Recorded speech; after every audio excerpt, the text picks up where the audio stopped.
আপনার স্ট্রেংথের খেলা আছে, সেন্সিবল ক্রিকেট খেলতে হবে। ডে বাই ডে কিন্তু খেলার ধরনটা চেঞ্জ হচ্ছে, যে যখনই আমরা একটা দুইটা ম্যাচ খারাপ করি পুরো ব্যাকফায়ার করে প্লেয়াররা প্রেশারে পড়ে যায়। ওয়ার্ল্ড কাপে ডেফিনেটলি আমরা ভালো উইকেট পাবো। 6 ওভারে মিনিমাম আমাদেরকে 60 করতে হবে। শুরুর ম্যাচগুলো ভেরি ইম্পর্টেন্ট। এক্সপেকটেশন যেটা আমরা করছি তার চেয়ে ভালো করতে পারবো ইনশাল্লাহ। ওয়ালটন ফ্রিজ কিনে অনেকের মতো আপনিও হয়ে যেতে পারেন মিলেনিয়াল। সেরা পণ্যের সেরা অফার।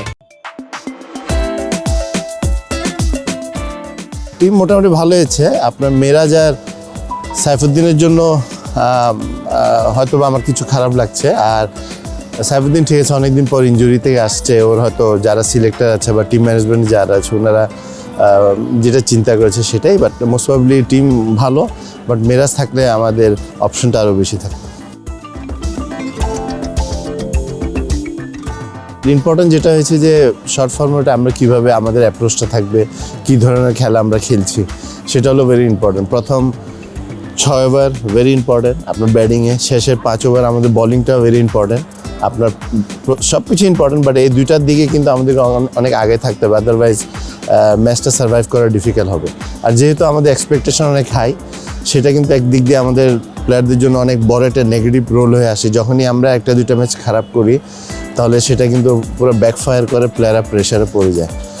সো অনেকগুলো বড় ইভেন্টে আমাদের এই ঘটনা ঘটেছে। টুর্নামেন্টের আগে অনেক ঘটনা ঘটছে, টুর্নামেন্ট শুরু হয়েছে তখন হয়েছে। তো এইগুলোর থেকে আমার মনে হয় যদি আমরা ডিটাচ থাকি এবং আমরা যদি খেলায় মনোযোগটা দিই, কনসেন্ট্রেট করি, তাহলে আমাদের ভালো করার সম্ভাবনা আছে। বাট যেহেতু T20 আপনার স্ট্রেংথের খেলা আছে, সেটা হলো আর সেন্সিবল ক্রিকেট খেলতে হবে। যেটা মনে করেন যে আপনার এখন ডে বাই ডে কিন্তু খেলার ধরনটা চেঞ্জ হচ্ছে, মানে এটা পুরো প্ল্যান ওয়াইজ করতে হয়। তো আমাদেরকে ওইভাবে আগাতে হবে। যদি প্ল্যান ওয়াইজ আমরা খেলতে পারি, অ্যাপ্লাই করতে পারি, তাহলে আমাদের ভালো করার সম্ভাবনা আছে। আমাদের প্রিপারেশনের ইয়েটা অনেক ভালো ছিল। আপনার যাওয়ার আগে আমরা BPL-এর পর ক্লাব ক্রিকেট খেললাম, শ্রীলঙ্কা আসলো, জিম্বাবুয়ে আসছে। বাট জিম্বাবুয়ের সাথে উইকেটটা ঢাকায় হয়তো বা একটু ডাইসি ছিল বিদায় ওরকম রান হয়নি। বাট তারপর আমার মনে হয় যে আমাদের ব্যাটসম্যানকে আরও ভালো করা উচিত ছিল। এখন এটা ডিপেন্ড করছে যে আমরা ওয়ার্ল্ড কাপে ডেফিনেটলি আমরা ভালো উইকেট পাবো, বাট অনেক বড় বলিং অ্যাগেস্টেও কিন্তু আমরা ব্যাটিং করতে হবে। আমাদেরকে ওদের স্ট্রেংথ কিন্তু অনেক ভালো। সো দুই দিক দিয়ে আপনার ব্যাটিং উইকেটও ভালো পাবেন, কিন্তু বলাররাও কিন্তু অনেক ভালো। সো ইটস এ চ্যালেঞ্জিং, এটা কিন্তু আমাদের জন্য অনেক বড় একটা চ্যালেঞ্জ। আপনার 2-3টা বলের উপরেই কিন্তু অনেকটা ডিপেন্ড করে, যে আপনি 2-3টা বল ডট করলেন আপনার প্রেশার চলে আসে আপনি।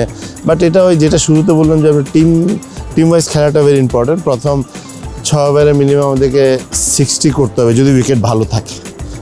এখন বলাটা ডিফিকাল্ট যেহেতু নতুন খেলা, নতুন উইকেটে খেলা হচ্ছে, বলাটা ডিফিকাল্ট। কিন্তু তারপর আমার কাছে মনে হচ্ছে যে আপনার প্রথম 6 ওভারে যদি আমরা 10 করতে পারি, দেন কিন্তু ইজিলি 180 190 করতে পারবো। তারপর আপনাকে ভালো ফিল্ডিং, ভালো বোলিংটা তো আছে। শুরু ম্যাচগুলো ভেরি ইম্পর্টেন্ট, কারণ যেহেতু আমাদের প্রেশার নাই, আমাদের প্লেয়ারদের প্রেশার নাই, আমাদের অফিসিয়ালদের প্রেশার নাই, আমাদের দর্শকদের প্রেশার নাই। সো শুরুতে ভালো করার এটা কিন্তু ভেরি ইম্পর্টেন্ট আমাদের জন্য। হয় কি, আমরা যদি শুরুতে ভালো করি, you will get 100% support from everywhere. আর যখনই শুরুতে খারাপ করবেন তখন কিন্তু কোনো সাপোর্টই পাবেন না। এটা প্লেয়ারদের জন্য অনেক বড় একটা প্রেশারে পড়ে যায়। সো যে কোনো জায়গায় আমাদেরকে শুরু থেকে ভালো করা মানে উচিত আমি মনে করি। এটা ডিফিকাল্ট আপনার শর্ট ফর্মেটের খেলা, বাট আমি চাই যেন ভালো খেলি স্টেপ বাই স্টেপ আপনি ভালো করতে পারবেন। বাট আমি আপনাকে বললাম যে আমি সেমিফাইনাল দেখতে চাই, ফাইনাল দেখতে চাই, হয়তো বা ব্যাকফায়ার করতে পারে। বাট আমার কাছে ইম্পর্টেন্ট হয়েছে যে এই যে প্র্যাকটিস ম্যাচ থেকেই কিন্তু আমাদেরকে ভালো খেলা হচ্ছে, দেন আমরা একটা এক্সপেকটেশন যেটা আমরা করছি তার চেয়ে ভালো করতে পারবো ইনশাআল্লাহ।